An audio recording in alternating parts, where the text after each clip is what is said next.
Thank you guys for the lovely introduction, for the lovely vibes. This is home for me, also for all of you, so it feels even more joyful to have a chance to share a little bit of the Sermon of the Mountain. We usually come here on Tuesdays and reflect together in a very interactive format, and a lecture sometimes is less interactive, but at any moment, please, if you have any questions or any comments, feel free to raise your hand, feel free to speak. The beauty of a small Spiritist center is that it's intimate.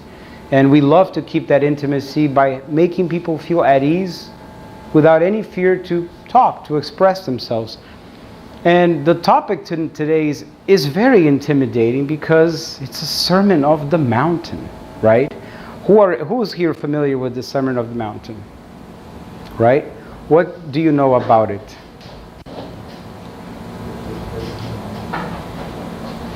You can speak, it's free. You don't pay.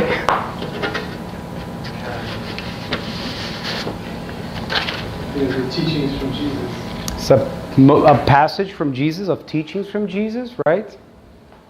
It's probably one of the most researched, one of the most commented passages in all of the four Gospels, because it is so profound and yet so simple. It's almost deceiving at the same time. And in Spiritism is no different. The spirits in the Gospel according to Spiritism dedicated 5 chapters of the book just talking about the Beatitudes. But I thought that today might be a good idea that instead of studying one chapter, reading all of the messages that the spirits offer about the Beatitude and then going to another chapter, that it's nice to see the whole thing in one place at the same time so that we can see the many layers that it has. And of course, this being a talk that I'm giving to you guys, I can't do it without music. We have to have music in it, right?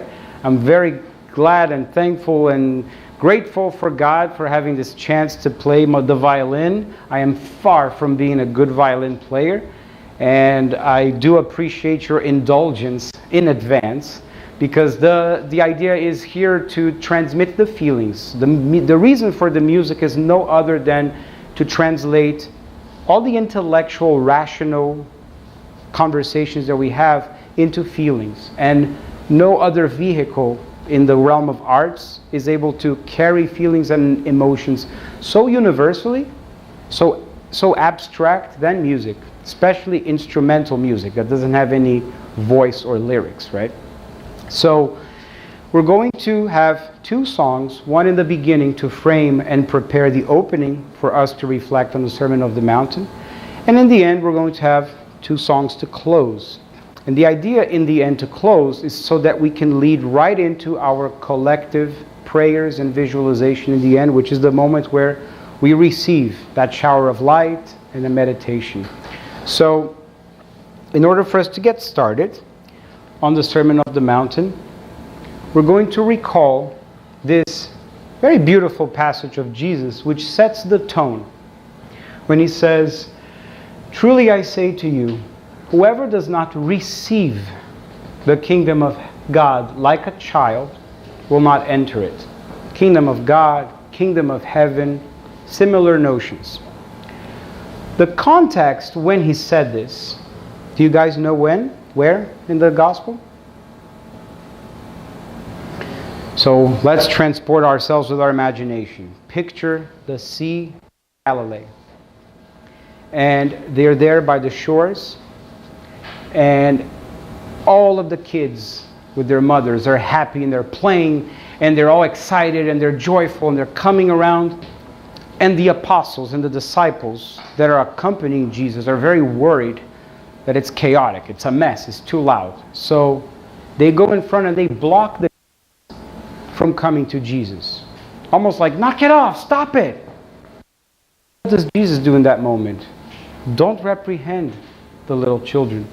Let the little children come to me. Because, then he says this above. This is a very profound message. And it's a reminder for all of us who have already grown out of our childhood and are adults to maintain the simplicity of the child inside of our hearts. And a lot of what we study in Spiritism can sometimes be very intellectual minded because we use reason and common sense and the scientific method that Kardec was a champion at making sure he was always faithful to. But we often forget to bring these from here to here. Precisely why the three aspects of Spiritism, philosophy, science, and the religious aspect, that third one is the one where we have to rely on in order to make this journey to here. When we look at Jesus' teachings, none of them were religious in the organized religion sense. They were all geared to the heart of the humankind, working in the heart, working an internal journey. And the Sermon of the Mountain is precisely that. It's a mountain of a sermon, not only because he went up to a mount to talk to the crowd, but it's a journey of an uphill battle for the human heart in order to get to higher spheres of understanding and of feeling. So in order for us to prepare ourselves to experience the Sermon of the Mountain, thank you, Adjuso. Let's hydrate right now. My mouth is dry. Look at that image. Let's feel that image for a couple of seconds. How many centuries have we been presented with a Jesus that's very angry and a God that's very vengeful and promises of eternal hell and condemnation? How many centuries have we been stuck in this? Quite a few. And we still are in many circles of religions and spiritual traditions. This is an image that we ought to feel in our hearts whenever we are approaching any spiritual study, whenever we are approaching any of the teachings, any sacred book. It's supposed to convey joy. So, in order for us to prepare our minds and our hearts, in order to generate a good vibration here of childlike simplicity, you may laugh, you may smile, you may a little bit cringe at the potential cheesiness of my suggestion. That's okay. No problem. I want to invite us to remember a childhood song from Walt Disney. Who is familiar with this song from Walt Disney? Raise your hands. Who grew up with When You Wish Upon a Star? If you did, we know how old you are. It's okay. I grew up with it too. In fact, this song was composed in 1940 and it won at that year a Grammy or an Oscar. I honestly don't recall. I have to remember what I searched for. It was either Oscar or a Grammy for the best soundtrack of the year. And it was a very profound song, not only because of the melody, but also because of what the lyrics express. It's really a journey to go into the childhood of our minds and our hearts and have that faith of the child, which is unencumbered by this, is unimpeded by any rationalizations, by pride, by all of these personality egos that we create later on. So what I'll invite you to do, if you want, is if you want to sing along, you can, if you know the song. If you want to hum it along, you can. Or if you want to stay quiet in meditation, please do. But I ask you to please be active in your creation of a pleasant environment with your thoughts and with your feelings. Because we're going to create this environment to prepare for the sermon. And for that, I'm going to ask Jenny to please dim the lights. I'm going to play the melody, and I'm going to do this very carefully so the microphone doesn't fall. Are we good there so far? Yeah. Okay. All right. So, of course, this is cartoon. It starts joyful, and then it goes into the song. If you'd like to sing, please don't be shy. Let's hear your voice. No one here is judging you, okay? Only you. Okay.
like a bolt.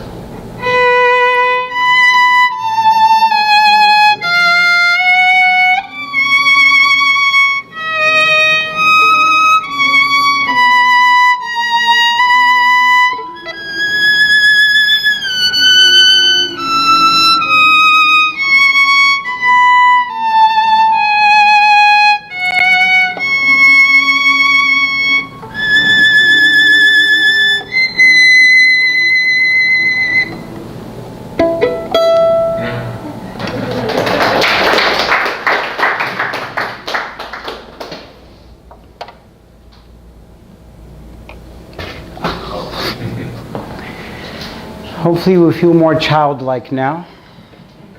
Did the microphone survive? So far so good? Okay. Let's take a deep breath and embark in a journey up the mountain.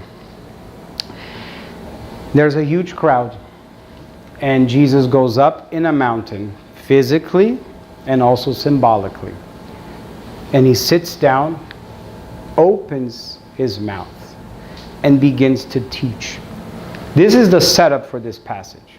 Jesus walks, sees the crowd, then he goes up on a mountain, meaning he elevates his vibration even more to attune to God. Sits down, because it was the tradition at the time where the Hebrew scholars would sit to teach something longer, to teach something that required a long time of comprehension. So he sits also to settle himself at that moment.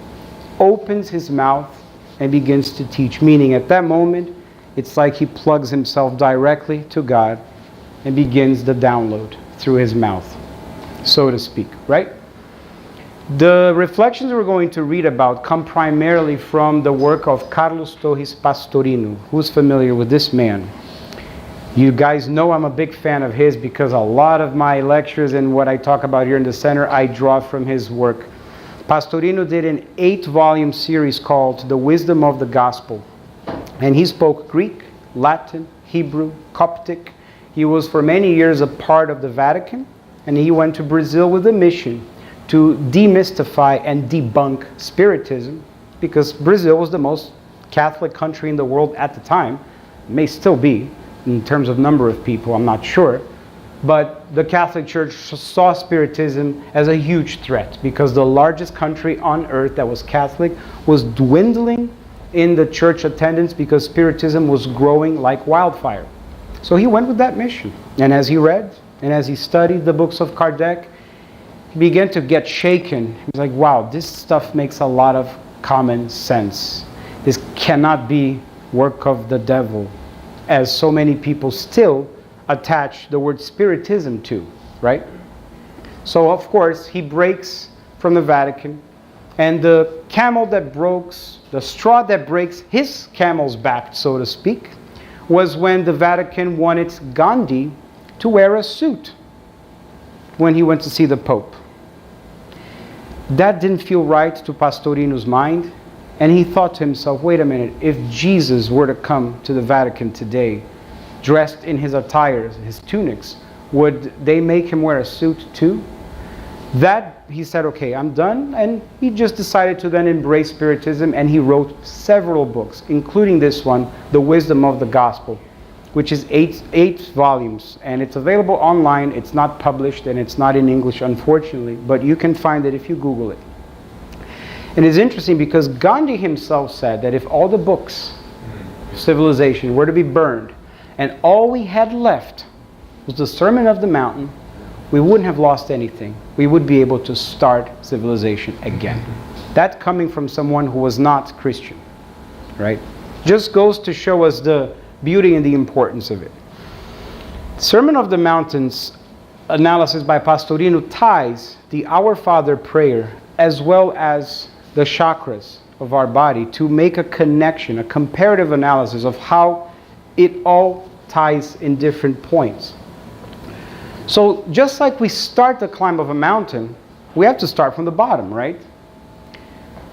The start of that climb is the first beatitude. And by the way, these beatitudes don't have to come in sequence, meaning I have to finish the first in order to get to the second. They happen simultaneously.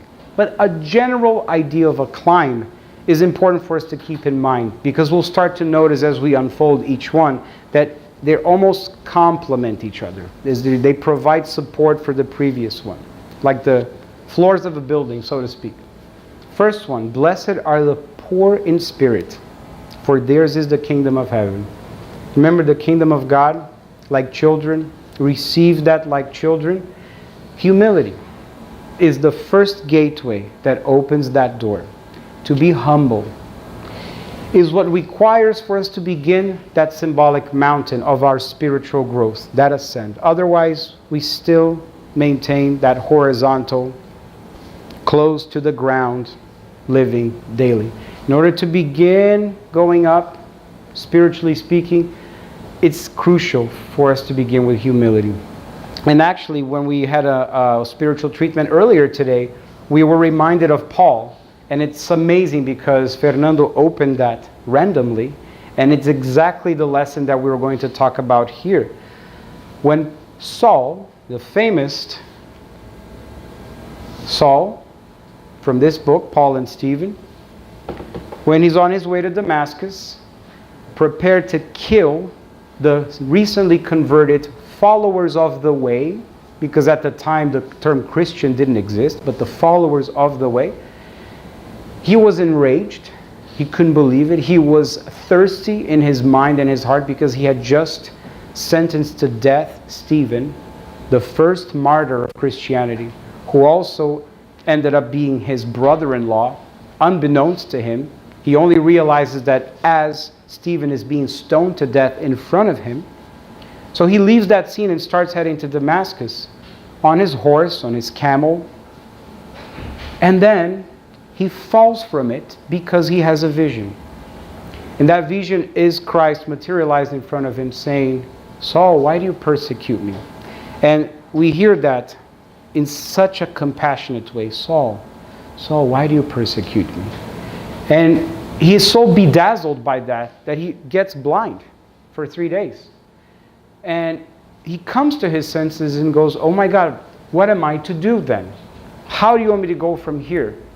He has that instant moment where his heart is touched. He had to fall from his horse though. The falling of the horse is also symbolic of humility. Getting out and dismounting from our horse of pride and vanity and ego and all the identities that we construct in our mind, right? Our personality traits, who I am, where I come from, who's my family background, what's my last name. All of these things is so much baggage for our personality and sometimes gets in the way of that humble state in our mind, in our hearts, right? Falling from that horse so that we can be humble. And the humility of it, you see in later Beatitudes, has everything to do with our heart. So in order to begin the journey and begin that interaction with the spirit realm, we need to work on being humble in our hearts, right? The next step is blessed are the afflicted. Pastorino says mourn, and other translations in English also talk about blessed are those who mourn, for they will be comforted. So I decided to put both terms because they're equally used in all the translations I researched. What is to mourn? To miss. To miss? It's a good one. Yes. What else? Grief. To grieve. It's precisely that. When we are in mourning, we are sad and we miss the death or the departure of something or someone, right? This is a state that creates tears, that creates sadness. Spiritually, in what Christ is inviting us to do is to slowly part ways with those pride and ego and notions that are purely material here. He's inviting us to start stepping away from it. And as we do that, we naturally miss it. We naturally come into clashes inside of us because this is all we've been used to. We've been conditioned ever since we were born to aspire to material success, to wealth, to prosperity, to all of these things that have been ingrained in us, like almost like a collective hypnosis. And when we start to fall into our senses, spiritually speaking, we begin to mourn a little bit because we see the clashes of the values of the world versus the values of the spirit life. And it's a struggle. When he says blessed, he's saying happy are those, fortunate are those, right? It's not to distinguish those that don't have that versus those who have it, because all of us will experience this climbing of this mountain at some point, whether it is in this reincarnation or in the next reincarnation, in this planet or another planet in the universe. It doesn't matter. But sooner or later we're going to come to terms between our temporary personality versus our eternal individuality, our spirit. So when we begin to experience that, and we begin to suffer as a result of it, we are going to be comforted. We're going to be embraced by our guardian angels, by all of those beings in divine providence who our physical eyes can't still perceive, but that we feel that they're there in the moments of struggle. So when we go from this to the next beatitude, the meek, for they shall inherit the earth, you start to see that we're creating the 4 foundations, like a square, a basic lower square, setting up the foundations for us to then climb higher. What is meek? Gentle. Pacific in the heart. Also, peace-loving is another way to describe meek. Gentle, pacific of the heart, peace-loving. What are these evoke in our hearts? Perhaps that passage of Christ when he says, turn the other cheek. If somebody makes you walk with him 1,000 steps, walk with him 2,000. Somebody demands you the shirt, give the jacket also. Peace-loving, meek, gentleness, non-combative, non-reactionary. Why? When he says, for they shall inherit or possess the earth, he's making 2 statements here. There may be more, but our awareness is not yet there yet. But for now, what we can perceive is 2. They shall inherit the earth. He's referring to the future. The planet of regeneration, which this planet is destined to become, and we are currently in that transition from planet of trials and atonements, trials and expiations, into planet of regeneration, is happening. Christ is making that prediction because this planet will be a planet for those that are meek, that are peace-loving, that are gentle. The planet of trials and atonements is still the planet where war, where anger, where violence, where might over right still thrive. But slowly, as we transition to regeneration, the meek will inherit the earth. The other ones will either be compelled by the force of circumstances around them to yield and to change, or if they continue persisting, it will get to a point where there will no longer be compatibility. And slowly the exodus or the exiles or the transitions will take place of those spirits to begin their incarnations in other planets more in tune with the state of mind and hearts that they persist in acting. That's one. Whoops. The other one is this earth here. This is an insight that was offered by Sergio Lopes, a spiritist speaker and a doctor. He has a book that he wrote on the Sermon of the Mountain and the spiritist insights about it. And he mentioned this and I was blown away by it. Because really, this is a soil. This is a place where fertile ground that can come as a result of it. And the humility is part of that. As you know, we've talked about this before, humility comes from humus. Humus is the fertile soil that used to take place in ancient Egypt, where the waters of the river Nile would recede, and after they receded, they left behind this very fertile soil, which gave food to all of Egypt. It's the only reason why Egypt existed was because of humus, that very fertile soil that created a lot of food. Same idea with our hearts.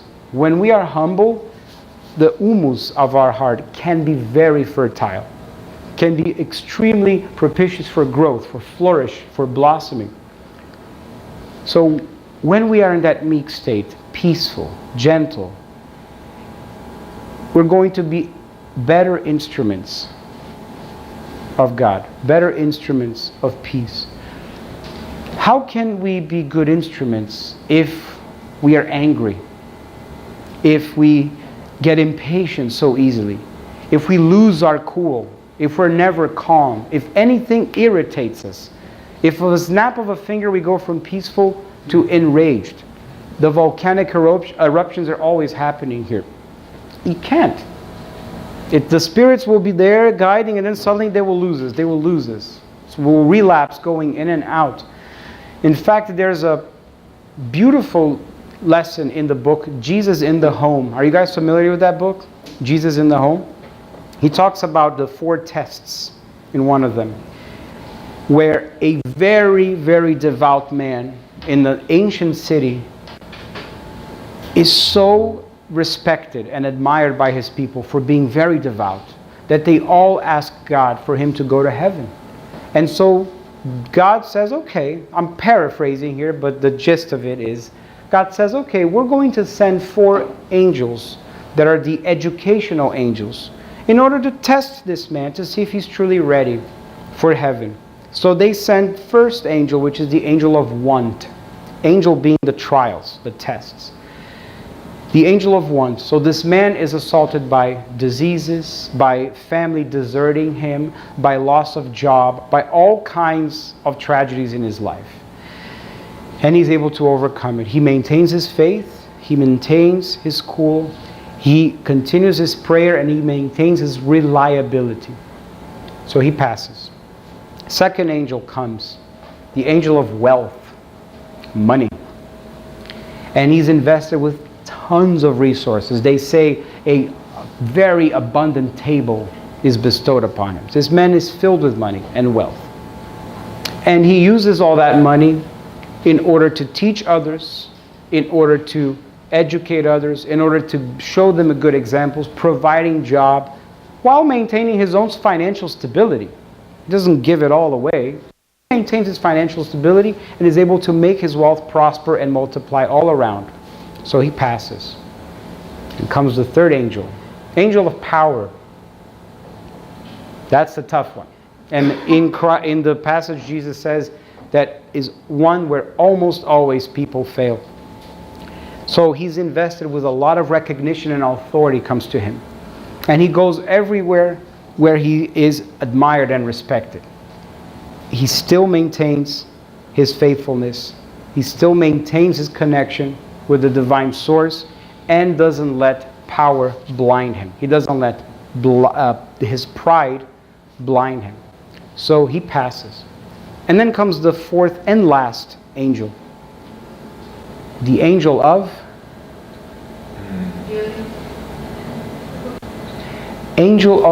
anger. When I read that, I couldn't believe it. Angel of anger. I wasn't expecting that one. The angel of anger visits him in the moment where it makes its use from a very lowly servant of his. And in a very complicated and public moment, the servant starts spewing out some very, very private and delicate things out in public in a very, awkward and uncomfortable situation. And the man goes crazy. He lashes out. He lashes out to his family. He lashes out everywhere. It takes him days to recover. The blood went all into his mind. He had a tantrum, like classic tantrum. And then it says after days, he finally recovered his health. But it was too late because he failed that last lesson. And then Jesus concludes, so the inner heart, the inner spirit, that's the word he uses, the inner spirit still had a lot of work to do. Not the facade that he showed to the public, not what people saw with the physical eyes, but deep in his heart, he still had a lot to work on, his anger. So I'm reminded of that when we read this, blessed are the meek, for they shall inherit the earth. When we are able to master this one, it means that no matter what's going on outside, I will maintain my peace, my serenity, my calmness. Even being in New York City, riding the subway. That's the challenge, right? That's my dream too. But we should be grateful too that we have such an amazing opportunity to test these virtues right here in this cauldron. Because it would be much easier to test it out in the woods, in the paradise environment. Sure, no, I can do that. It's much easier. Right? You wouldn't be really tested, right, Carolina? Exactly. It'd be easier to do. So, once we move on to that one, we see number 4. Blessed are those who hunger and thirst for righteousness, for they will be filled. Now, here's an insight Pastorino gives, which I have not seen anywhere else so far. He says that the word righteousness in Greek, in this passage, with the cultural context with which it was used, really means perfection. Not righteousness in the sense of justice. Especially because when we hear the word righteous, I don't know about you, but for me it doesn't feel right. There's a strange ring to it. Self-righteous, right? We hear that a lot. Why are you being so self-righteous? Righteousness. Almost like I'm entitled. Do you guys agree with me, or is it just me that is thinking, okay, I'm not alone, thank you. So, Pastorino says, no, it really means perfection. And he says, why? If it meant justice, then the next beatitude would be a direct contradiction of the previous one. Blessed are those who hunger and thirst for justice, for they will be filled. Oh, okay, wow. Blessed are the merciful, for they will be shown mercy. Wait a minute. Which is it? Mercy or justice? That's what he argues, right? And we talk a lot about that.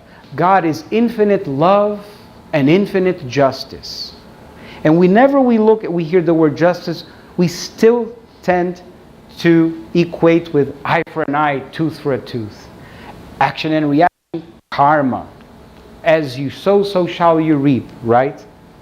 And we often forget about the mercy part, about the grace, about that infinite storehouse of indulgence that comes from God, that infinite storehouse of mercy and grace that completely overpowers justice, righteousness. Otherwise, Peter wouldn't have said love covers a multitude of sins. It's the same idea, right?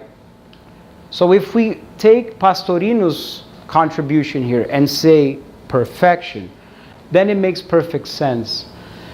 To hunger and to thirst for perfection means I want to become a better person. I want to become a better spirit. I yearn to be able to overcome my desires. I yearn to be able to overcome my vices. I yearn to be able to master peace. I yearn to be able to not be as prideful or as impatient or as irritable.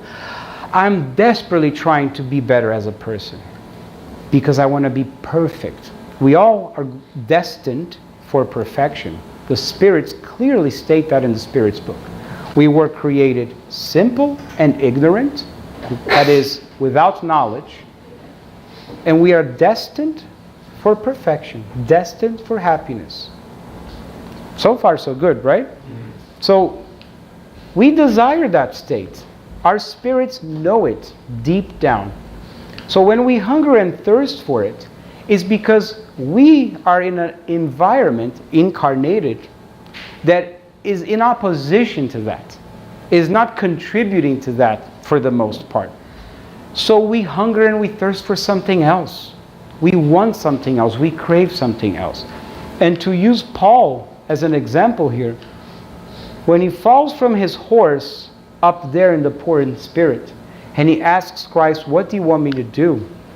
The first lesson that he needs to learn is humility. It takes him 3 days to recover his eyesight. And who gives him the eyesight back? The one man he was persecuting to kill, Ananias. What a lesson in humility. Saul, the great doctor of the law, the great athlete, the great hope of the Hebrew race of the time. It's splendorous, spectacular. Persecuting the followers of the way because we need to maintain the fidelity and the purity of the law of Moses. Yes, we support you. Let's persecute them. Let's kill them. Go for it, Saul. And then he falls from his horse and he's forced to ask for Ananias' help, the one person he was persecuting. So Ananias prays. Saul is able to see again after 3 days. What does he do after that? He goes out into the desert, in little oases, and for 3 years he works as a weaver of carpets. Not only that, next to him, living in that small oasis in the middle of the desert, are only 2 people, a couple. Which couple is that? Who's read the book or who remembers it? A Christian couple which was forced to flee Jerusalem because he was the one that had started the persecutions and created a bombshell, and everyone had to flee and scatter. And this very humble, hardworking couple flees Jerusalem, goes to Palmyra, gets a job, and is placed in this little oasis in the desert where travelers would come through and they would need to have supplements and have their gear repaired. So imagine this. Here's Saul talking to this couple, no one else. And in this whole process of 3 years, he's crying a lot. He's studying the parchments of Matthew's notes, and he's talking about them, about Jesus with them, and he's crying, and he's having this moment of weeping many times. And the whole time, they don't know that he is Saul, the famous persecutor. Imagine living with that for almost 3 years. It's only towards the very end of that period that he finally confesses to them, say, guys, I've been hiding something from you. This is who I am. And Emmanuel says in that moment that Saul, for the first time in his life, weeps convulsively. So can you imagine the state of that spirit, the purification that he's undergoing? Getting rid of that old man, the afflictions, saying goodbye, mourning, leaving that Saul in order to make room for the new man that's going to come down here. And then he goes to the mountains. He leaves the desert. Now he's able to go to the mountains. And he spends another 3 years there, working as a weaver, and still, for the most part, in silence. In silence in the sense that he doesn't talk about the good news. He's not preaching. He's not doing his ministry for Christ yet. He's working as a weaver, and he's very friendly, and he's very kind. And because of that, he's able to captivate the friendship of everyone in his hometown. He goes to Tarsus, where he's from, and he spends those next 3 years near the mountains, weaving and working in his tent in a humble way. Like his hometown, that at once had embraced him, now rejects him. Because all of the friends of his parents, his family, everyone who knew Saul, now look at him like he's a lunatic. We have pity on him. We are mourning the death of Saul, the great hope for our race. He's no longer here with us. Hi, Saul. How can you imagine? Yeah, how are you, Saul? Oh, my God, such high hopes for him, but he's lost it. His father, publicly disinherit him. Because Saul was the firstborn. And he says, my son lost it. I can't have anything to do with him. Listen to this. Let's meditate on this. This is a father who put in the world a child of his own flesh and blood. But at that moment, he lets the pride of his race, the pride of his personality, overpower the love that he feels for his son. So, poor in spirit, humility. There wasn't enough humility in his heart at that moment and courage to allow the fatherly love to overpower the pride of the race and all of the preoccupations of what people are going to think of me. What is society going to say if I embrace my first son, my firstborn? I have to publicly reject him, right? We've been there many times. We still are there, so to speak. So, to be able to hunger and thirst for righteousness is the clash, is the transformation that's happening inside of us. It's the duality of, I know my spirit is taking me to one place, but matter is still pulling me in another direction, and I'm struggling here. But happy are those that go through that thirst and that hunger for the sake of perfection, for the sake of being better themselves, for they will be filled, they will be nourished. When Christ says to the disciples or to the crowd, come to me, all of you who are tired and overburdened, I will give you rest. Learn from me, for I am gentle, meek, humble of heart. That's what he's saying. Learn from me. Learn what? That I am gentle, meek, humble of heart. That's all he's really asking us to learn. Nothing more complicated than that. We complicate with this. But if we only let this take over and have this as sort of the co-pilot, we would be better off, right? But we let this be the captain, and this, not even the co-pilot. This sometimes get thrown back there in the last seat in economy by the bathroom, right? This he needs to be working together. So, only after going through these 4 processes, and I'm using Paul as an example for us because Paul is a flesh and blood living example that we all identify with. Because if we here have guilt and we have regrets and we have doubts from the past, we can be consoled when we think about Paul. Because Paul killed people. I don't know about you guys, but at least in this lifetime, I haven't killed anybody. What a change, right? Right, so we've improved. So sure, we have our guilt, we have our regrets, but Paul had a lot to work with on himself. So whatever it is that we're carrying as a burden, we can let it go. And we can come on to Jesus' invitation to be humble and gentle of heart. And he will give rest for our souls. To embody the Christ examples into our own life will immediately be consoled. We'll immediately feel the replenishment. We will immediately feel quenched in our spiritual thirst. We don't have to convert to Spiritism. We don't have to convert to this. We don't have to be baptized. These are all human-made inventions so that we, who are still very ritualized and very habit-driven, can focus. But they're just accessories. They're just means to an end. They're not an end in itself. And slowly we're learning to shed and get rid of these.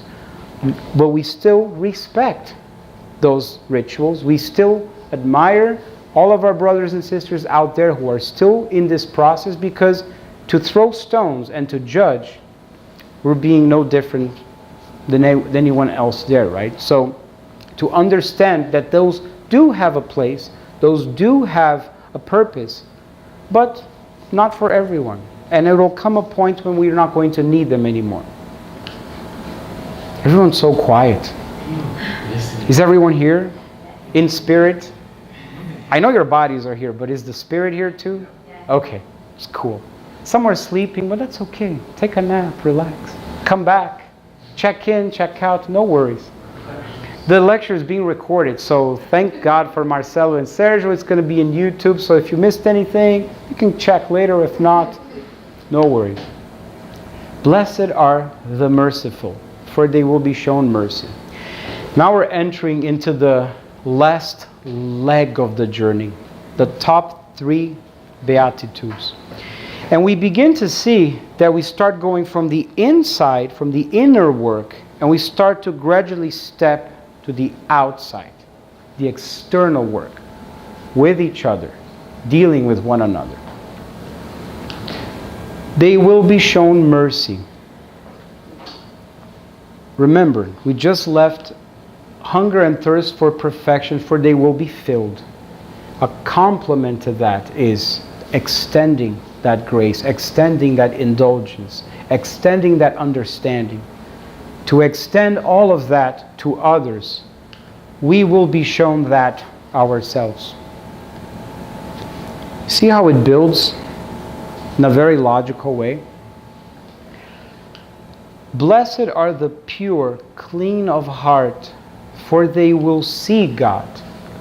Again, he starts to invite us to look outward, to step out of our inner world of preparation, of humility, of departing and detaching from the personality, from the ego, and for the temporary transitions and fantasies, in order to be comforted by the Spirit.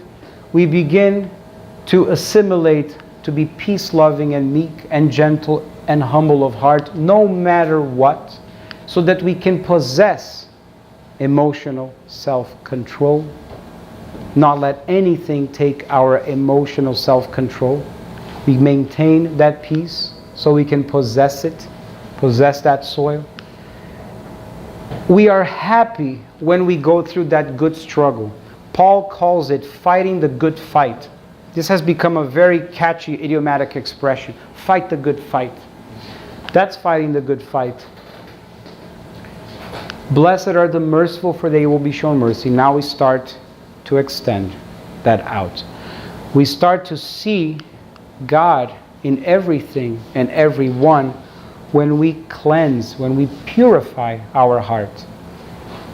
Right here is a reminder of the child. That childlike simplicity, that joy, that innocence, that smiles, that just happy to be there. I'm just going to dance. I'm going to jump up and down. I'm going to sing along. That spontaneity is tied to this. How often in our daily activities are we that spontaneous? Are we that cheerful, joyful, and just simple, without overthinking, without letting fear go in, right? When we begin to do that, then every situation is divine.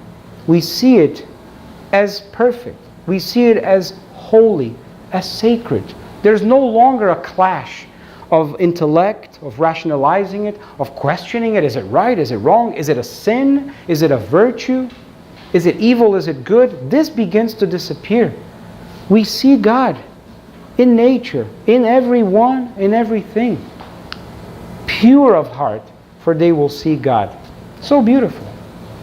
And then we almost getting to the summit of the hill, so to speak.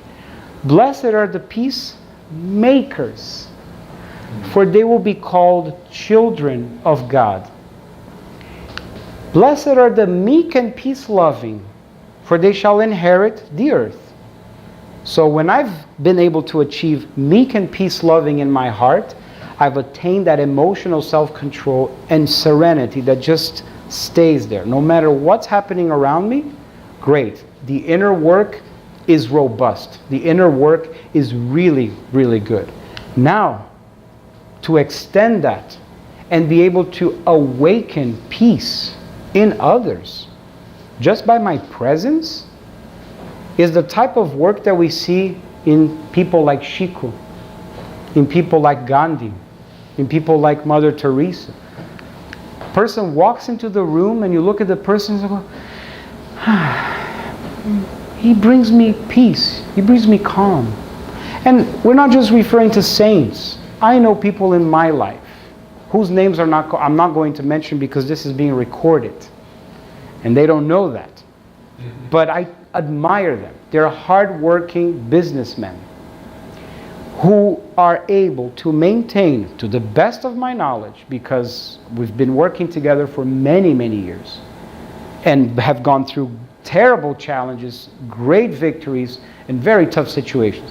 And this person has always been calm, serene. It's unbelievable. I don't know how he does it. And the fact is, whenever I am with this person, I relax. I hear him talk. I think Jeremy knows what I'm talking about, but I'll have to find out later if the telepathy is working. I'm not sure. So that person's speech, the way he talks, just makes you feel at peace. The person is not trying to do that. By this point, it has become second nature. It has become something so automatic, so graceful, so spontaneous, that we don't even have the need to, I'm going to try hard, I'm going into this stage. That's over here. We hunger and thirst, and we are afflicted. We're still detaching from matter. We're still learning to overcome. We're still clashing. But by this point, we've been able to acquire that. And as we discussed earlier here, it's that state when the ego that blinds us, the selfishness, all of those things that are tied to our animalistic impulses, our tendencies, right? That's important. We need to have those because it's our heritage. We come from animals. Our spirit has evolved from the animals. The intelligent principle was animating the animal kingdom for many, many, many, many years. It finally reaches the human level. The human level humanizes the spirit and allows the spirit to have a direct link with God with self-awareness. That's where free will begins. That's when I begin to judge right from wrong. That's when I have the autonomy to decide for myself. But we bring all of the fight or flight, the hunger, the desires for consumptions, the lusts. All of those things are still very alive in us, right?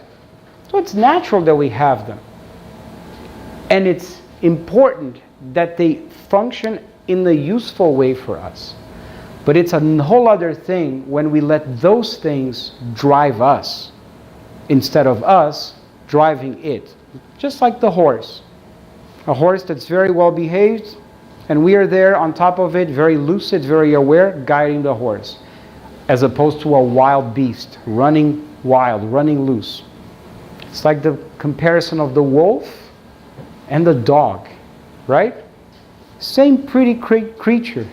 But the wolf runs in packs, is wild, it satisfies its thirsts and just goes after whatever it wants, violent, aggressive, deadly. And a pet dog who is unconditional love, who is loyal. The faithfulness of the dog is such an example for us. We can see God in a domesticated pet, in a domesticated dog. We just see, no matter what we do to the dog will come back wagging its tail, wanting to serve, wanting to be loved. Who has dogs here? Can vouch for that, right? It's incredible. So, when we begin to domesticate our own emotions, to domesticate our own inner beings, we will begin to allow God to work through us more often. That's why to be merciful is to act in a way that God would want us to act, because God always is acting mercifully. God is never acting self-righteously. Even though there are causes and effects, actions and reactions that regulate the universe, as we understand in Spiritism, we have still to understand the mercy of God. We have still to tap that. That's something we still can't fathom, which is so much greater. So to be able to be a peacemaker is to be able to awaken that peace in others.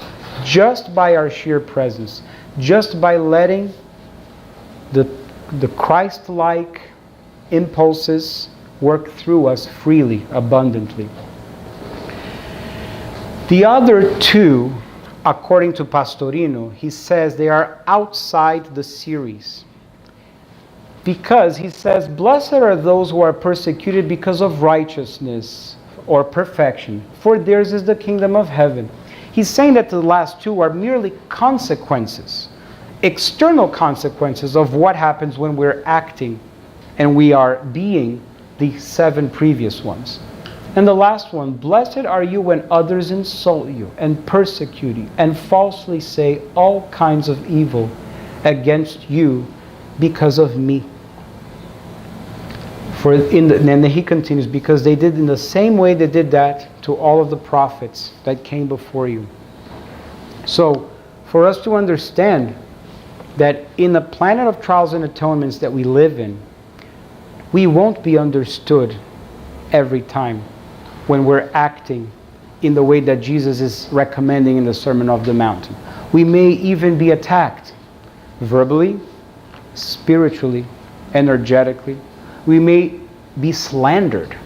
People will accuse us of false things. People will see sometimes a threat in the way we're acting, because the planet of regeneration is a planet where all of the values of this world will have to be rethought, will have to be reconsidered. They will have to be transformed, right? Or we won't survive. So, to be able to let that go, to be able to detach from all these things, will be a battle. Is natural, right? But happy are those, fortunate are those who face that head on and overcome it. All of us. And he concludes by saying, rejoice, be glad. Remember that photo of Jesus smiling and dancing with the children? That's the feeling we get from this. Rejoice, be glad. Great is your reward in heaven. Not just in heaven, meaning in the spirit realm when we get there, but in heaven here, because we are spirits, right? We're going to feel that. We're going to experience that. Rejoice and be glad. It's so comforting. Meaning, no matter what you encounter, no matter what we face in this uphill climb, rejoice and be glad. Be of good cheer. Maintain that joy. Maintain the smiles. Maintain the happiness. Because this life is so quick, right? Don't the Spirit tells us? The Spirit tells us it's like a split second when we compare to the eternity that our spirits have. So do not get hung up on so many things. The sermon continues, but we unfortunately don't have time to go through the whole thing. Scholars have spent an entire lifetime studying the Sermon on the Mount. So I don't have any pretensions here that we're going to be able to cover its complete depth in an hour and change, right? This is a very, very cool comparative analysis that Pastorino makes with the Sermon on the Mount and the Our Father prayer. And he shows how the Our Father prayer corresponds to each one of those 7 Beatitudes.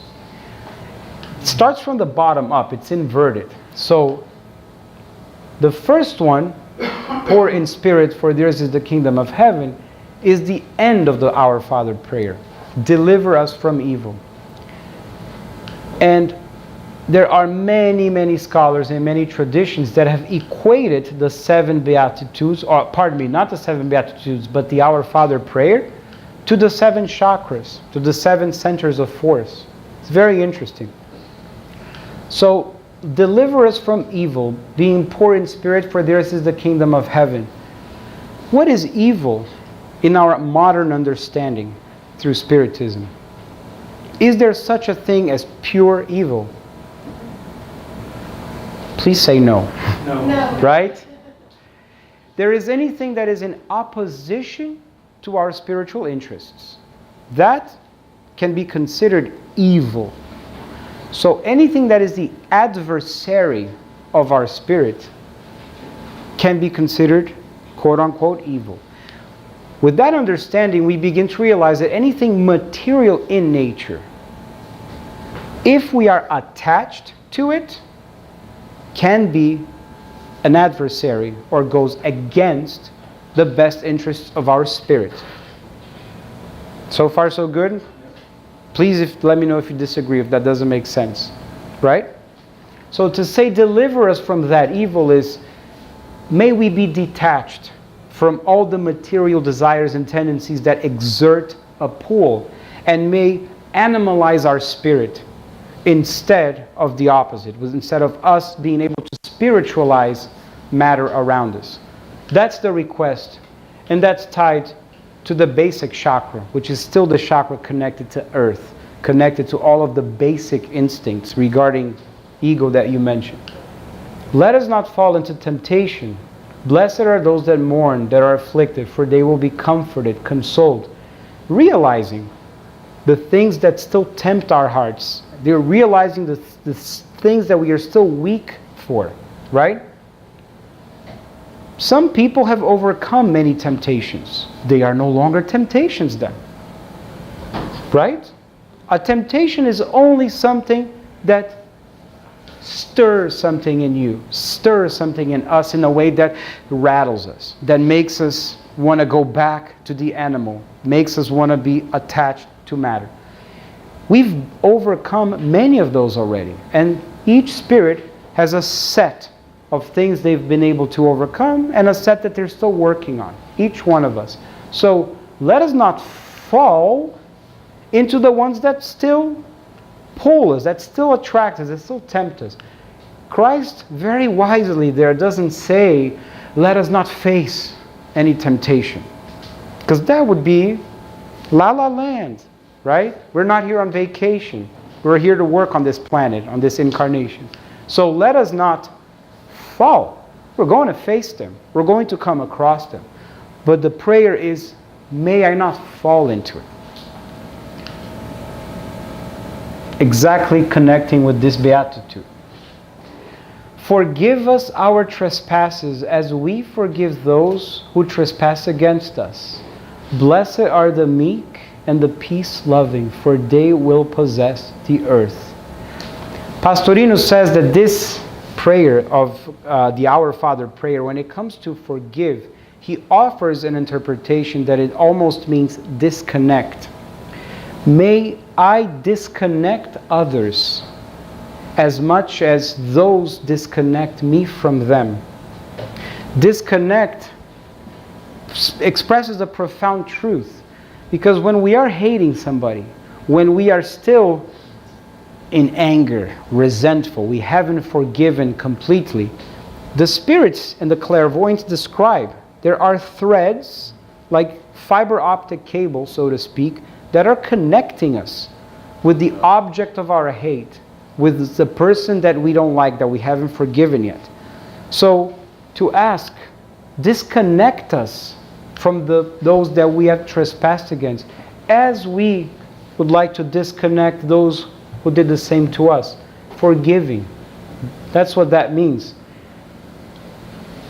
Imagine when we have fully forgiven ourselves and everyone that has done something against us. Don't we think that the consequence of that is a state of peace? Is a state of serenity, tranquility? There's nothing that's getting me nervous. There's nothing that's attacking me with these cables, with these energies. I've forgiven completely. I've forgiven myself too, which is a very important part of the process. Forgiving oneself. Give us this day our daily bread. Blessed are those that hunger and thirst for righteousness, for they will be filled. Directly connected with this area, the consumption, the needs for nourishment, the needs for nutrition, not just physical, also spiritual. Give us this day our daily bread is give us the nutrients that we can nourish not only our physical bodies, but our minds, our hearts, our spirit here. Thy kingdom come, thy will be done on earth as it is in heaven. Blessed are the merciful, for they will be shown mercy. We are invoking, we're asking that the kingdom of God, the kingdom of heaven, meaning the values, the priorities that regulate the kingdom of heaven, the higher spheres in the spirit realm, which are perfectly aligned with God, we're asking, may that come here to us, because we still can't fully be there. So we ask in the prayer, may that kingdom come here and be manifested in my reality.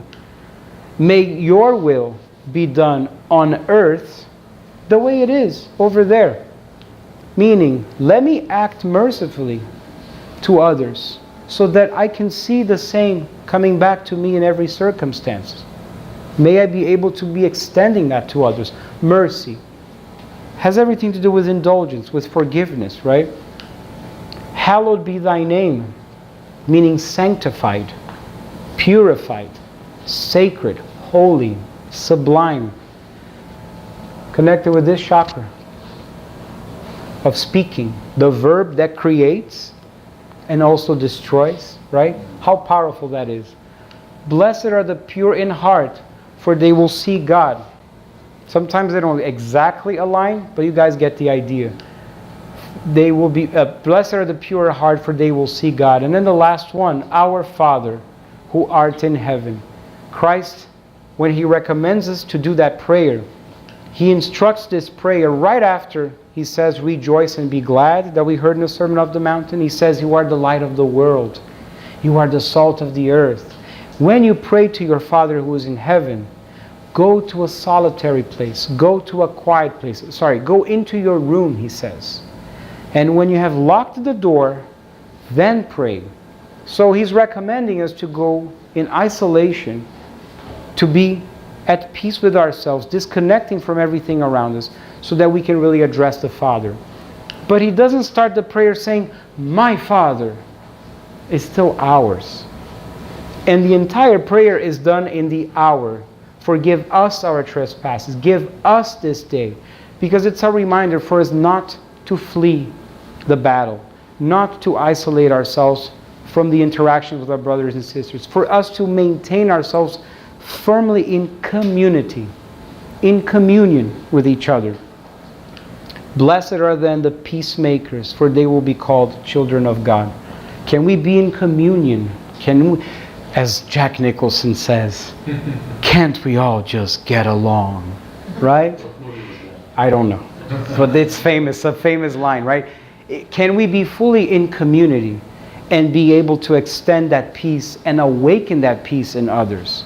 Yes, we can. It is possible. And it is the plan that the universe has subscribed to this planet Earth through Christ, the governor of this planet. And it's a plan that's unfolding before our eyes every day, whether we notice it or not. So let us not let the news, the politics, the bickering online distract us, discourage us from seeing this bigger picture, which is happening, which is manifesting every day, and one that we have an active role to be the contributors of, right? So, I wanted to end with a song, and actually, you don't need to do this because it was in the computer, okay, the old version, so thank you. So, who's seen the movie The Mission? That's for you, Adju, so I know they love the movie. I thought of putting it here. So, the movie, I'm not going to tell you the end, I'm not going to spoil it. But it has to do with a Jesuit priest who goes in the 1700s down to South America, and he wants to convert the Guarani tribe of Indians into Christianity. And they don't like that at all. In fact, they kill a lot of the priests before him. But this priest, Father Gabriel, is able to survive because he plays the oboe and he plays music. And the tribe is enthralled, is enchanted by the music. They're touched by the emotions and the feelings of the music, and they let him survive. So he's able to save his life because of the music. Of course, the music of this movie is unforgettable. and has won many awards. It's by Ennio Morricone. Who's familiar with Ennio Morricone? He's like the John Williams of Italy. So the idea here that I wanted to draw symbolically is for us to think of those that have not yet come across consciously to this Sermon of the Mountain program. Still don't know it. But yet when we come across it, we can embrace it. And we can rejoice and be glad with it. And smile, like the children. Smile is from Charlie Chaplin, one of his most famous songs. So it's a medley. Both songs are back to back. So if you are not able to remember anything that I said here today, if the takeaway can be watch the movie The Mission, which is really good, and enjoy the music here with us, that would be so cool.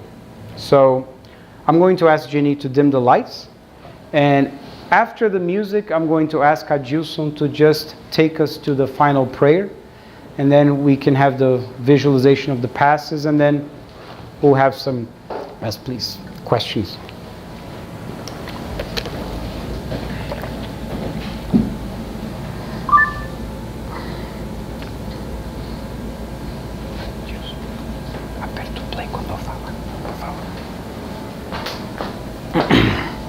And please, feel free to sing this song if you know the lyrics, because the When You Wish Upon a Star was so beautiful. We heard so many of you guys singing.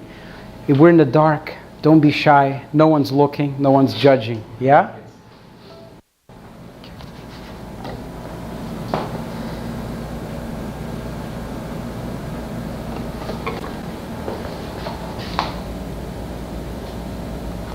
Whoops.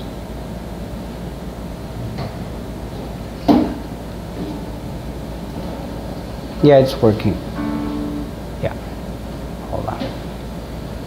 Technology. Better.